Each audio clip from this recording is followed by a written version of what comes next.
A gente está, então, tratando desse livro maravilhoso, que é o livro do Apocalipse.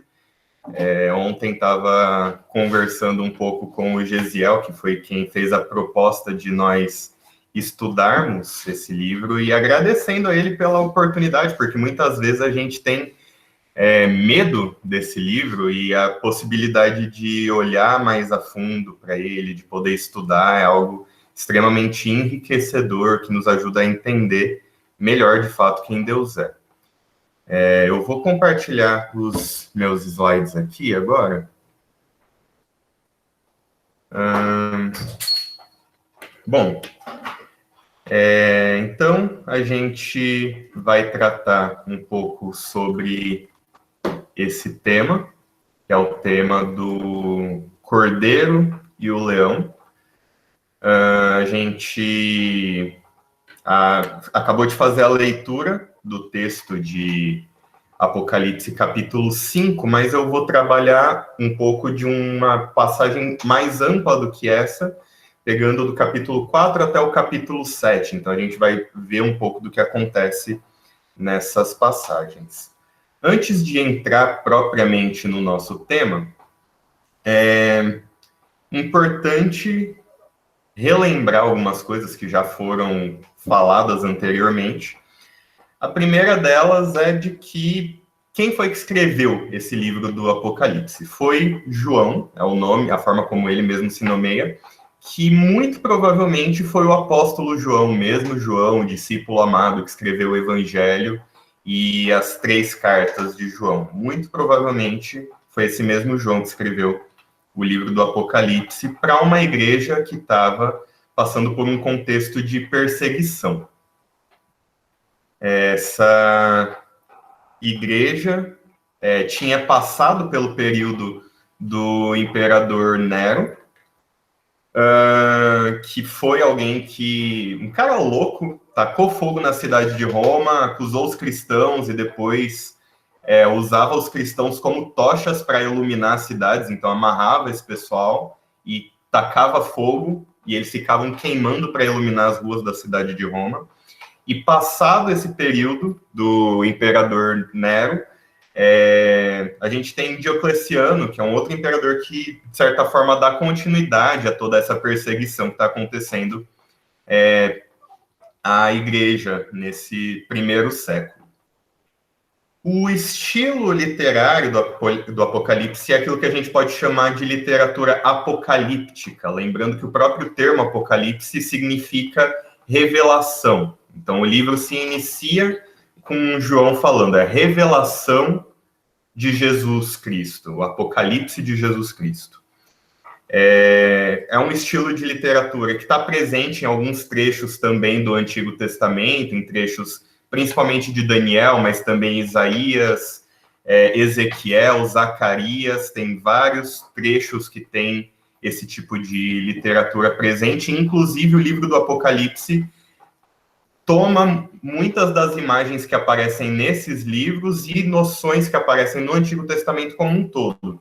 E esse é um ponto bastante importante também, que o livro estabelece várias conexões com a Bíblia hebraica, aquilo que a gente normalmente chama de Antigo Testamento, ela como um todo. E, por exemplo, dentro disso, o livro usa muito de simbologia numérica, então tem alguns números que são fundamentais para entender determinadas coisas no livro. Por exemplo, o número 7 é um número que aparece muitas e muitas e muitas vezes. O 7 retoma a noção do Shabá, do ciclo de uma semana entre os descansos, que por sua vez retoma os dias da criação.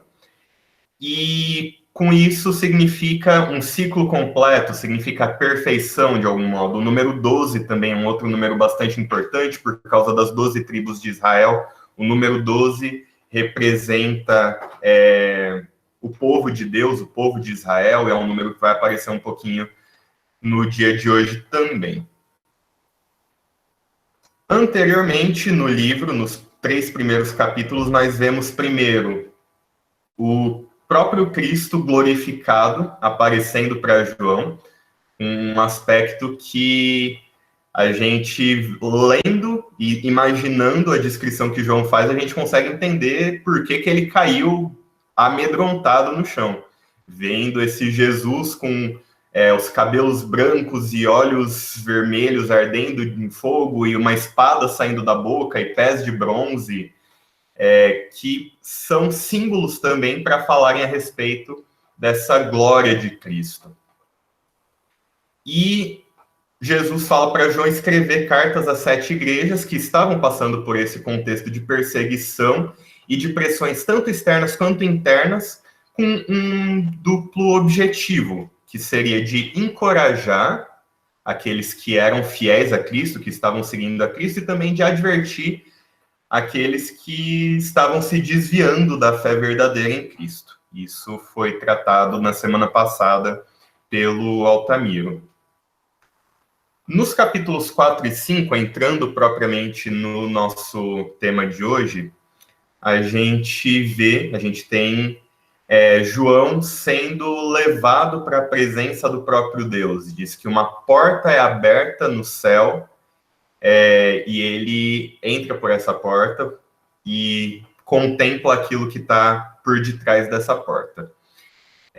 Eu acho interessante, eu vou usar algumas noções ao longo dessa apresentação de 2 comentaristas que eu li em particular, e mais algumas coisinhas, que são William Hendrickson, a gente está usando coisas dele ao longo da série, e também algumas coisas do N.T. Wright, no comentário dele ao Apocalipse também.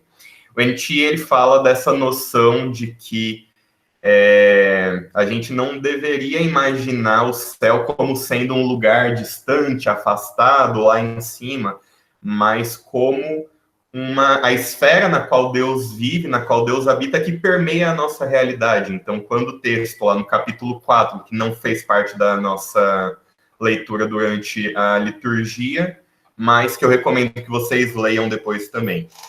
Quando no capítulo 4 fala que abriu uma porta no céu diante de João, a gente pode imaginar que na frente dele, de certo modo, abriram essas portas e ele pôde ver aquilo que está por trás da nossa realidade, uma realidade mais profunda. E é a respeito disso que o livro do Apocalipse trata, dessa realidade por trás da nossa realidade física que a gente consegue enxergar. E nessa visão que João tem, ele vê a sala do trono de Deus, que a gente vai vendo também, vai percebendo que se trata do santuário de Deus, uma representação do próprio templo. Vão aparecendo elementos ao longo do texto que vão mostrando esse tipo de coisa para a gente. E no trono está sentado o próprio Deus. E ao redor dele, João vê 24 tronos, e nesses 24 tronos tem 24 anciãos sentados. Esses 24 anciãos estão representando a totalidade do povo de Deus, lembrando que o número 12 representa o povo de Deus, por causa das 12 tribos de Israel, e nesses 24 anciãos estão representadas as 12 tribos e os 12 apóstolos, que é uma imagem que é retomada mais adiante no livro, quando fala da cidade da Nova Jerusalém, que tem os nomes das 12 tribos nas portas e os nomes dos 12 apóstolos nos fundamentos. E a gente tem essa noção de 4 seres viventes, ou 4 animais vivos, ou animais viventes na versão que foi lida, que estão também ao redor do trono de Deus, e tudo isso está aí para ajudar a gente a ter uma noção um pouco maior da glória que está presente. E um cenário espantoso, com trovões e arco-íris, relâmpagos, tudo isso acontecendo nesse ambiente, um cenário realmente majestoso, glorioso da presença de Deus, que está, mais uma vez, por trás da realidade na qual nós estamos. A gente pode entender que o trono de Deus está no centro do universo, mas, ao mesmo tempo, é algo próximo de nós também. E nesses capítulos, em particular, no capítulo 4, iniciando no capítulo 4, a gente tem cenas de adoração a Deus, a esse Deus verdadeiro que está sentado no trono. Então, nós vemos, por exemplo, os 4 animais viventes, os 4 seres viventes, louvando a Deus, falando: Santo, Santo, Santo é o Senhor, o Deus Todo-Poderoso, que era, que é e que há de vir. Eles louvam a Deus por quem Deus é, porque Ele é o Todo-Poderoso, que é, que era, que há de vir. E é uma noção muito bonita de a gente ter, de ver que toda a criação, que os animais estão louvando a Deus. E isso é algo que eu esqueci de mencionar, mas é uma coisa importante também. Quando é aberta essa porta no céu, diante de João, é dito que vão ser mostradas as coisas que vão acontecer no futuro, mas a gente pode entender um desdobramento também. Então, essa cena inicial é uma cena que nós podemos entender como algo que está acontecendo no céu, agora, enquanto a gente está aqui conversando. E esses 4 animais viventes e os 24 anciãos assentados ao redor do trono de Deus, e louvando a Deus dessa forma, a adoração dos seres viventes, mas os 24 anciãos, como pessoas que são dotadas de intelecto, de uma capacidade de olhar para as coisas e que experimentaram a salvação de Deus, acrescentam mais coisa nesse louvor a Deus. Eles falam: Tu, Senhor e nosso Deus, és digno de receber a glória, a honra e o poder, porque criaste todas as coisas, e por tua vontade elas existem e foram criadas. Então, os 24 anciãos, eles acrescentam essa noção de que Deus é também o Deus criador, aquele por meio de quem tudo veio a existir. E aí a gente entra no capítulo 5, que foi o texto lido antes do início do sermão, que a gente tem essa imagem de que aquele que está sentado no trono, Deus, segura na sua mão direita um livro, um rolo, selado com 7 selos. E um anjo fala com voz bem alta: quem é digno de romper os selos e de abrir o livro?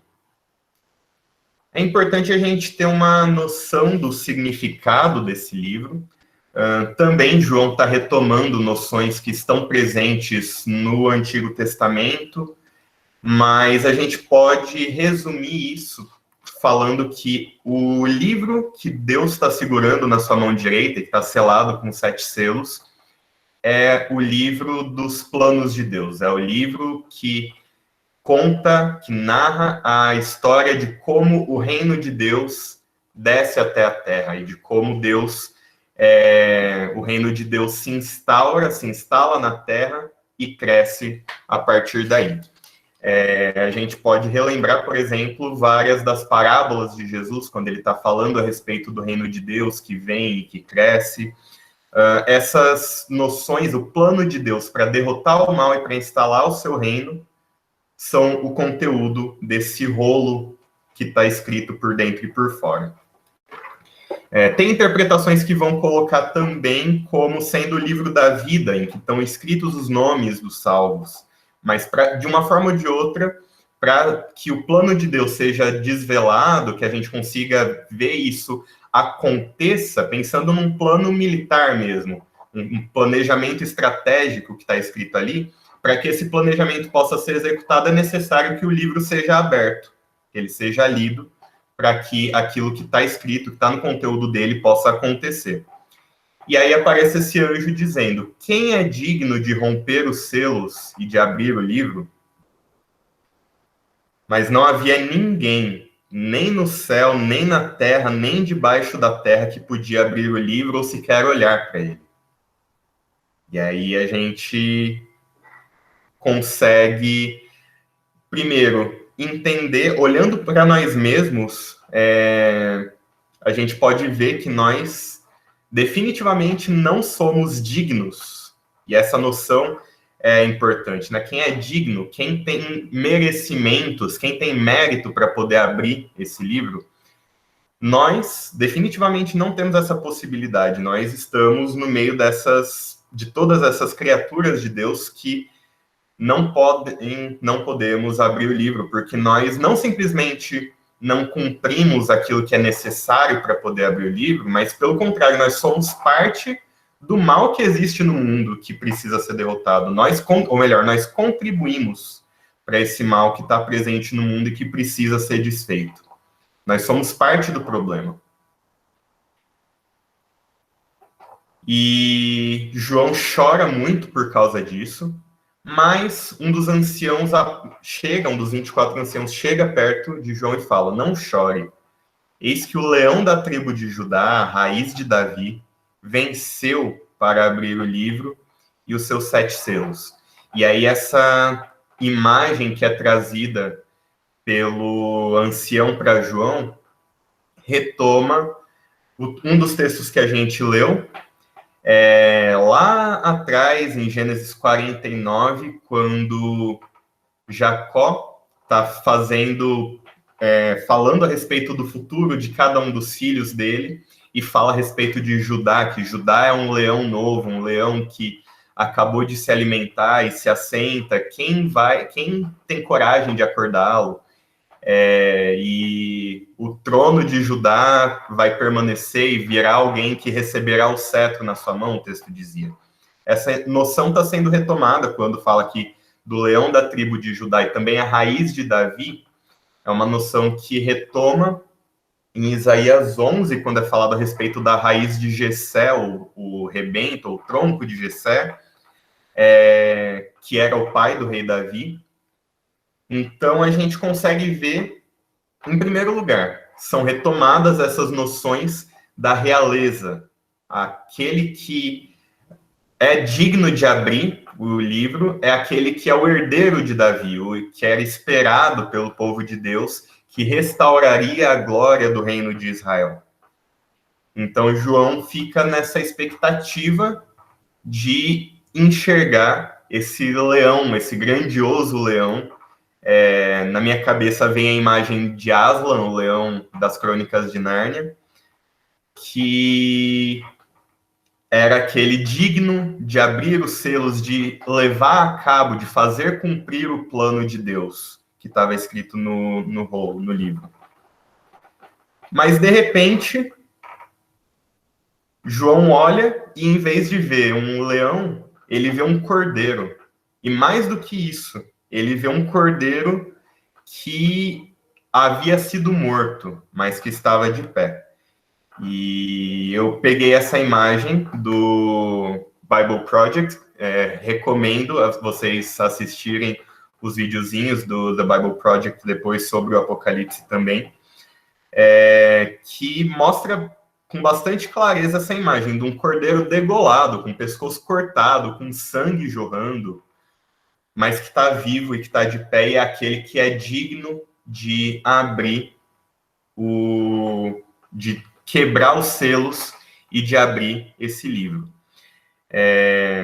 Só um comentário rápido, eu acabei esquecendo de falar, mas os selos, eles tinham essa noção, essa ideia de manter um documento fechado para que não fosse qualquer pessoa que pudesse chegar e ler aquele documento, né? A noção de um selo de você garantir que o documento só foi aberto quando ele realmente deveria ser aberto. Se ele foi aberto antes, para abrir, é necessário quebrar o selo, e você sabe que aquele documento foi aberto. Então, quando a gente vê esse rolo que ninguém mais era digno de ler, está tomando essa noção de que, bom, ninguém é digno de quebrar, ninguém mais é o destinatário, aquele que pode quebrar os selos e abrir para ler o livro, mas o cordeiro que foi sacrificado, esse sim pode abrir esse livro. E então o cordeiro dá um passo adiante, recebe o rolo da mão do próprio Deus, e nesse momento em que ele recebe, nós vemos novamente hinos de louvor sendo entoados. A gente vê, então, ao recebê-lo, quando o cordeiro recebe o rolo, o livro, Os 4 seres viventes e os 24 anciãos prostraram-se diante do Cordeiro. Cada um deles tinha uma harpa e taças de ouro cheias de incenso, que são as orações dos santos. E nesse momento eu gostaria de ler com vocês, não vai aparecer projetado, mas é um trecho do comentário do N.T. Wright, essa passagem, em que ele diz o seguinte: quando os anciãos se prostram diante do Cordeiro, cada um deles estava segurando 2 coisas, uma harpa e uma taça de ouro cheia de incenso. João nos diz que o que o incenso é. São as orações do povo de Deus, isto é, as suas e as minhas orações. A cena celestial está umbilicalmente ligada com a cena na terra. As orações comuns, fiéis e humildes dos cristãos aqui na terra aparecem no céu como um glorioso incenso de aroma doce. Eu suspeito que o mesmo seja verdadeiro da música, com as harpas celestiais correspondendo à música que cantamos para o louvor de Deus aqui e agora, mesmo que seja modesta e desafinada. Então, na primeira das 3 canções desta passagem, nós descobrimos que o Cordeiro está sendo louvado não apenas por nos resgatar, mas por nos transformar de rebeldes irremediáveis em servos úteis, de escravos do pecado em reino e sacerdotes, de lixo em realeza. Este é o nosso papel. O Cordeiro nos libertou para deixarmos de ser espectadores e passarmos a ser atores.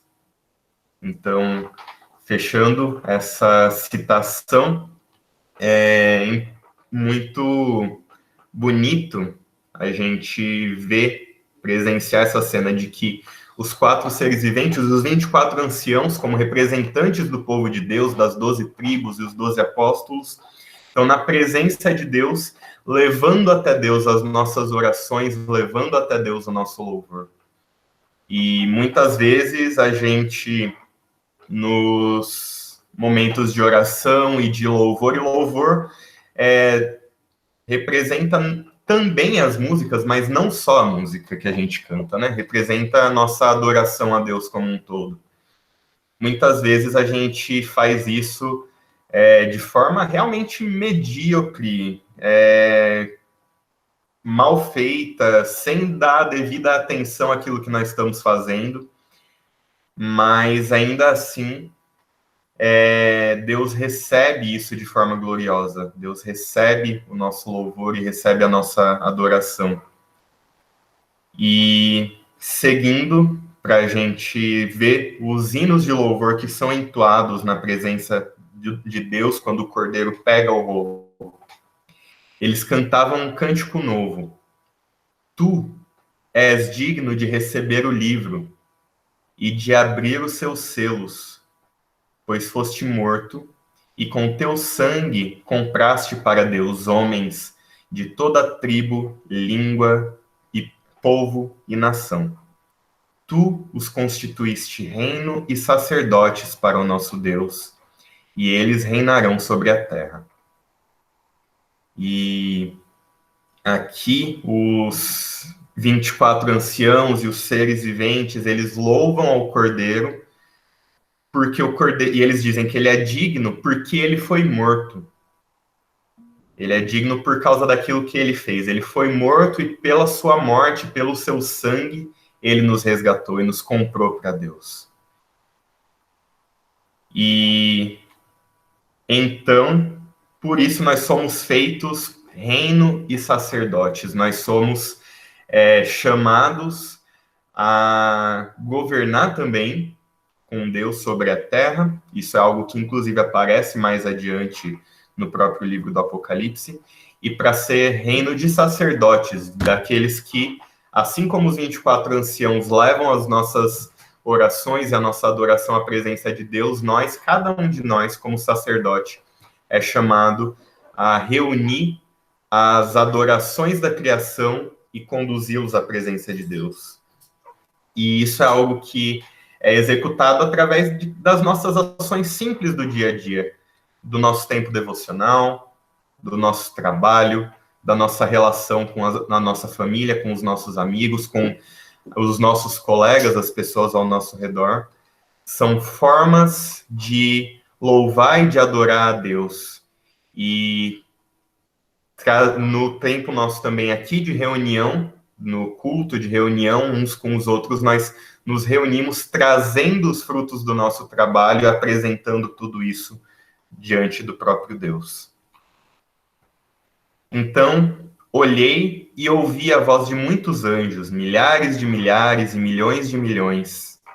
E eles rodeavam o trono, bem como os seres viventes e os anciãos, e cantavam em alta voz. E aqui, o louvor de todos os anjos reunido ao louvor dos seres viventes e dos anciãos, acrescenta aquilo que já foi colocado antes, de o que o Cordeiro fez. Agora nós vemos de que ele é digno, de que ele é merecedor. E ele é merecedor de poder, riqueza, sabedoria, força, honra, glória e louvor. Muitas coisas que, por vezes, nós temos uma visão de que tudo que acontece nesse mundo é mal, é errado, que a riqueza, o poder são coisas negativas, coisas que tem que ficar aqui nessa terra mesmo, e um dia a gente vai para o céu para ficar na presença de Deus, mas nós vemos que o Cordeiro é digno de receber cada uma dessas coisas. Elas não são coisas ruins em si, muito pelo contrário, são coisas boas quando direcionadas na direção correta, que é em adoração ao próprio Cordeiro que foi morto. E depois houve todas as criaturas existentes no céu, na terra, debaixo da terra e no mar, e tudo que neles há, que diziam: àquele que está assentado no trono e ao Cordeiro sejam o louvor, a honra, a glória e o poder para todo sempre. Duas coisas que são importantes aqui. Uma delas é que o Cordeiro, Cristo, recebe louvor, ele é digno de receber louvor juntamente do próprio Deus, juntamente daquele que está sentado no trono do Pai. E mais adiante, inclusive, no texto do Apocalipse, a gente vê a imagem de que o Cordeiro está também no trono, no centro do trono. Mas algo que é fundamental aqui é que a glória e o louvor ao Cordeiro não podem, de forma alguma, ser desassociados daquilo que o Cordeiro fez e está fazendo. Ele é digno de louvor porque ele foi morto, e justamente por ter sido morto, ele é capaz de abrir, de romper os 7 selos e de executar o plano de Deus. Então, eu vou seguir mais uns 5 minutinhos até encerrar, mas eu gostaria de enfatizar muito bem isso.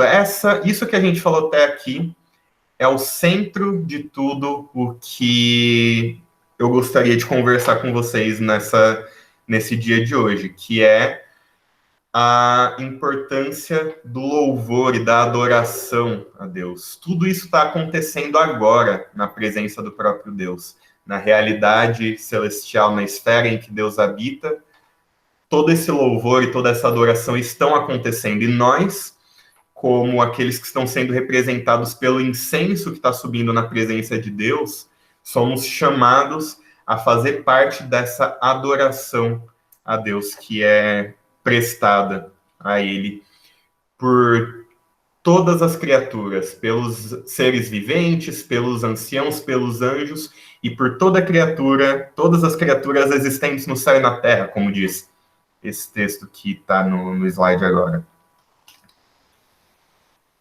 E essa imagem é a imagem que finaliza o capítulo 5 e que dá sequência para o que vem adiante. Isso que a gente viu é fundamental para tudo que vem depois no livro do Apocalipse. Tudo que vem depois no restante do livro, que a gente vai continuar refletindo nas próximas semanas, parte da adoração ao Cordeiro, que é digno, a Deus e ao Cordeiro, que é digno de romper os selos e de abrir o livro e de executar o plano de Deus. E aí, o Cordeiro começa a romper os selos. Nós temos essa expectativa. Finalmente ele vai romper os selos e nós vamos ver o plano de Deus e nós vamos ver aquilo que Deus tem para fazer e a redenção completa que Deus tem para trazer. E o que nós vemos são os famosos 4 cavaleiros do Apocalipse.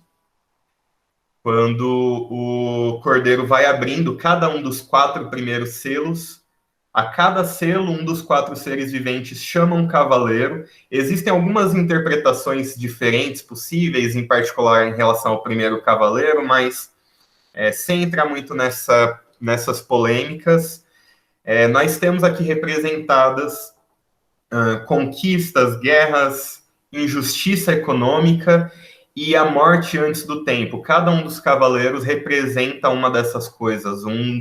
São males, alguns dos males que afligem a humanidade, que afligem toda a criação. Eles estão representados de formas distintas. O capítulo 6 fala um pouco a respeito de cada um desses cavaleiros e vai dar algumas descrições dentro disso tudo. Quando o 5º selo é aberto, nós vemos santos sob altar que foram mortos e eles aparecem diante de Deus e clamam a Deus: Senhor, até quando? Quanto tempo vai demorar até que seja vingado o nosso sangue, até que o Senhor finalmente execute o seu juízo? E a resposta é que cada um deles recebeu uma veste branca e foi-lhes dito que esperassem um pouco mais, até que se completasse o número dos seus conservos e irmãos dos outros que servem a Deus, que deveriam ser mortos, assim como eles foram. E isso é algo que retoma uma noção que está presente em uma antiga profecia. Em Gênesis 15, quando Deus está fazendo promessas a Abraão, que Deus fala para Abraão que os descendentes dele seriam escravizados em uma terra distante, voltariam até aquela terra de Canaã, e que na 4ª geração seus descendentes voltaram para cá. Deus diz: e por quê? Por que eles já não ficam logo agora e já não tomam posse da terra logo de uma vez? E aí Deus responde: porque a maldade dos amorreus ainda não atingiu a medida completa. Então, a gente tem da mesma forma aqui essa noção de que antes que Deus julgue o mundo finalmente, é necessário que o mal se manifeste ainda mais mal, ainda mais cruel, ainda mais terrível, para que cada ser debaixo do céu seja capaz de enxergar o tamanho de toda a maldade, de toda a crueldade que existem, e então, quando o mal tiver se mostrado terrível no seu grau mais elevado, Deus vai julgar o mundo e julgar todas as coisas. E isso é algo que a gente vê o início disso acontecendo quando o 6º selo é rompido. Nós vemos uma cena de um início de julgamento. Eu convido vocês a fazerem a leitura depois. O capítulo 6 fala desses 6 selos que foram rompidos até aqui. Fala apresenta algumas imagens para a gente, simbólicas também, mas que representam toda essa devastação que começa a acontecer sobre o mundo. E aí, no capítulo 7, a gente vê uma das cenas muito bonitas nesse texto, do selo de Deus sendo colocado sobre os seus servos. E aí o texto fala que foram selados 144 mil pessoas, 12 mil de cada uma das 12 tribos. E esse número, 144 mil, é um número que é também um número simbólico. 144 são 12 dúzias, 12 vezes 12. São 12 mil de cada uma das 12 tribos. Então, é uma forma de representar que todo o povo de Deus foi selado pelo próprio Deus, recebeu o selo de Deus na testa, na linguagem que o livro de Apocalipse coloca. E o que significa eles serem selados? A gente vê logo na sequência, no versículo seguinte, ali no capítulo 7, João vê uma grande multidão, incontável, vestidos com vestes brancas. Então, essa grande multidão mostra para a gente que esses 144 mil não são um número fixo, específico, mas que representam a totalidade, essa grande multidão que foi comprada, que estão vestidos com vestes brancas diante de Deus. E um dos 24 anciãos pergunta para João: João, você sabe quem são esses? Eles são aqueles que vieram da grande tribulação. Estes são aqueles que vieram da grande tribulação e lavaram as suas vestes e as branquearam no sangue do Cordeiro. Por isso, eles estão diante do trono de Deus e os servem dia e noite em seu santuário. E aquele que está assentado no trono estenderá sobre eles o seu tabernáculo. E essa noção de que ele estenderá o seu tabernáculo é uma noção também muito importante, que retoma a noção do Antigo Testamento, do povo migrando no deserto, em que o tabernáculo estava sempre presente, sempre no meio, no centro do povo, que era o lugar onde eram reunidas as adorações do povo a Deus. E é uma imagem que é retomada por João no início do Evangelho, no capítulo 1 do Evangelho, quando ele diz que o verbo, a palavra, se fez carne e habitou entre nós. Ou o termo grego, se a gente fosse tentar fazer uma tradução mais literal, seria que ele tabernaculou-se entre nós. Ele constituiu o templo de Deus, o próprio templo de Deus em Cristo veio até nós. E aqui a gente tem essa noção de que Deus estenderá o seu tabernáculo, a sua tenda, sobre o seu povo que foi selado. Ou seja, todos nós estaremos eternamente na presença do próprio Deus, no seu templo, em adoração a Ele. Esses que foram selados nunca mais terão fome, nunca mais terão sede. Não cairá sobre eles sol e nem um calor abrasador. E essa é uma imagem que eu acho muito bonita. Pois o Cordeiro, que está no centro do trono, será o seu pastor. Imagina isso, gente. Nós sendo pastoreados por um Cordeiro. O Cordeiro de Deus que foi morto, mas que vive e conquistou todas as coisas, que, como o próprio Jesus diz no final do Evangelho de Mateus, o Cordeiro que ele recebeu toda a autoridade nos céus e na terra. E Deus, ele os guiará às fontes de água viva, e Deus enxugará dos seus olhos toda a lágrima. Amém. E, bom, nós vemos todas essas coisas acontecendo, o plano de Deus se revelando, o louvor ao Cordeiro.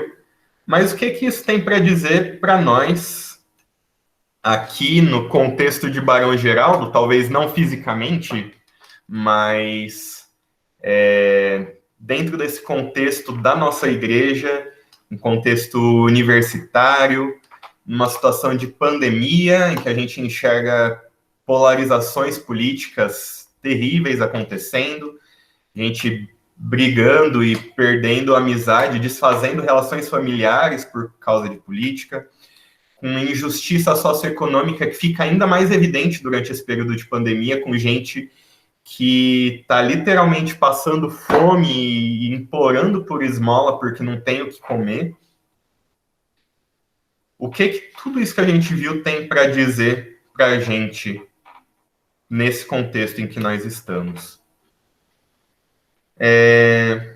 Acho que algumas coisas, existem outras coisas, claro, em que a gente pode pensar, mas algumas coisas que eu gostaria de trazer. Em primeiro lugar, que Deus reina.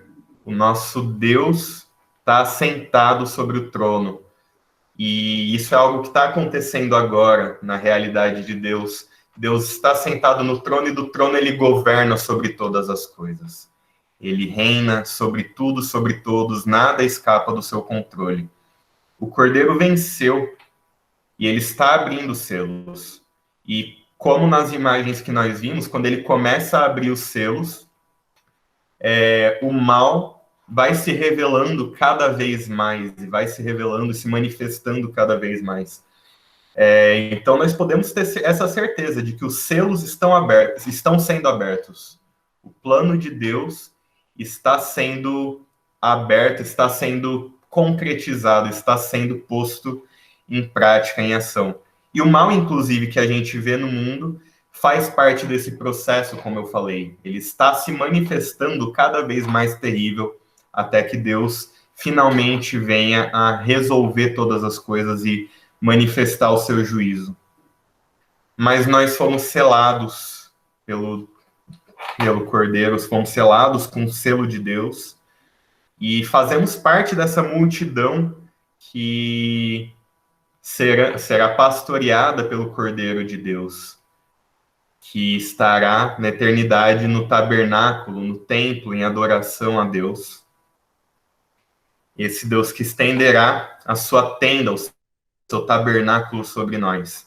E nisso tudo, nós somos chamados a adorar, a louvar a Deus, ao Deus único, ao Deus trinitário. E é isso que eu gostaria de convidar o André e a Ana para nos conduzirem nesse tempo de louvor e de adoração a Deus e ao Cordeiro que se assenta no trono e que está rompendo os selos. Que Deus nos abençoe e nos fortaleça, e que nós nos lembremos disso, e que essa adoração permeie toda a nossa semana que se inicia. Deus nos abençoe.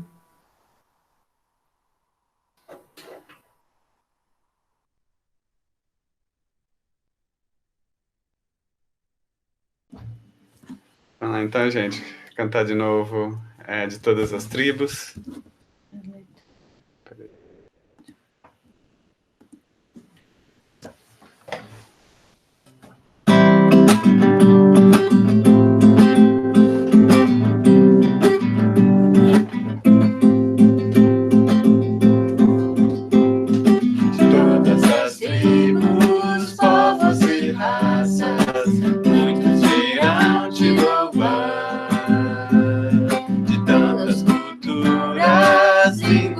Nações, no tempo e no espaço, virão te adorar.